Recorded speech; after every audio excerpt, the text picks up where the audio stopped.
mv command. So now mv command is used to move a file or directory from one location to another.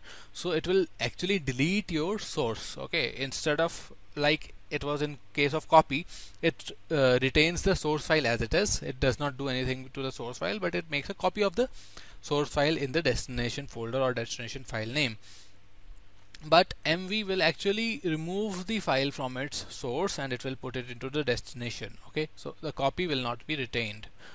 mv can also be used to rename a file or a directory. Okay, so in Linux you actually don't have any other option to rename a file or a directory, but you have to use the mv command only. So suppose I have this file1.txt and I want to move it into my directory 1. So what I will do is mv, the syntax is similar to cp command. Okay, so mv file1.txt to 1.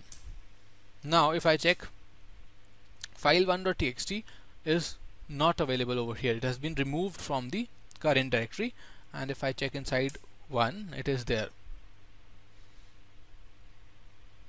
So the location of file1.txt has actually been changed. It has been removed from its source directory and copied to the destination directory. So that is the difference between cp and mv. mv actually removes the original file from the source directory, but cp does not. It only copies, okay, from the original directory to the source directory, and the copy remains in original directory as it is. Okay, so mv can also be used to move directories. Suppose I want to move the directory 3 inside of the directory 1 that I have over here.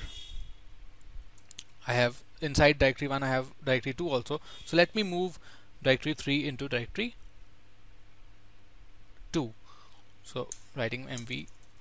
So unlike in case of cp, we used -r option. We don't have to give any option over here. Okay, mv will move the directory also without any option. So now let us check inside directory 2. So there is a directory 3, and here inside my current directory there is no directory 2.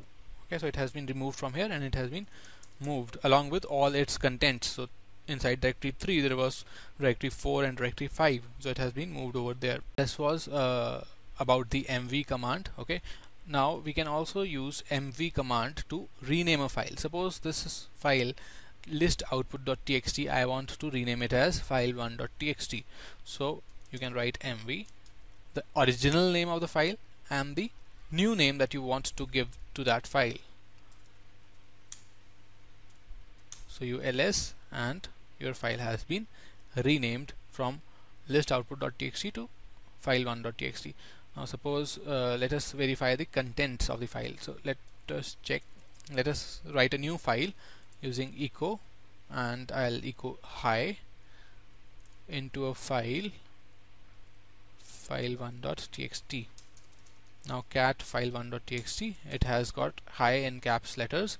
Okay, now let me rename this file1.txt to file2.txt, and let us see that it actually is renamed. So now file1.txt does not exist anymore, so only file2.txt is there, and if you cat this file2.txt, you should have capital hi written over here, which is there. So that means that file has actually been renamed. After that you have the rm command, which is used to remove a file or directory from the hard disk. Okay, so if I want to delete a file or directory from the hard disk, I can use rm command, and then I have to give the file name. Okay, if I give rm file2.txt and press enter, it will ask me first to confirm the removal of the file. I'll press, if I enter y and press enter, it will actually delete the file2.txt from my hard disk. Okay, similarly what you can do is, suppose we have some another text file also over here, file1.txt, echo hi into file1.txt. okay, so now you can see that we have two txt files. Okay, if I want to remove all the txt files, what I can do is rm star.txt. okay, so that is a wildcard. Star means that it can be replaced by any number of characters. and they have to be appended by .txt. So it will first ask me to remove file1.txt, and then it will again ask me to remove long file.txt. So these were the two txt files that were there in my system. So now it asked me both of the times. Suppose, let me create file1.txt again and file2.txt again. Okay, so now you ls, and there are file1 and file2.txt, both are there. Now suppose I want to remove them without making rm to ask me.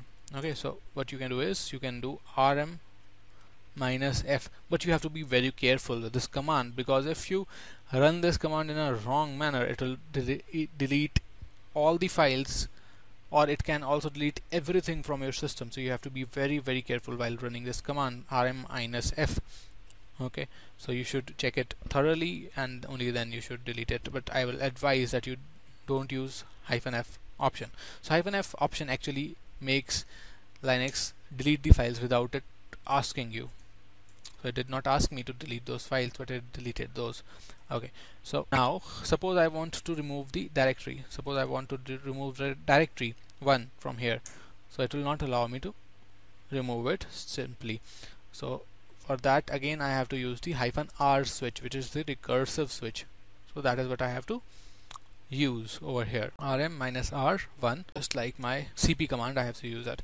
Now it will descend into the directory 1, okay, and it will take me through all the layers, and it will ask me in the lowest layer that do you want to remove directory 1, remove directory 5. If I do yes, it will remove directory 5.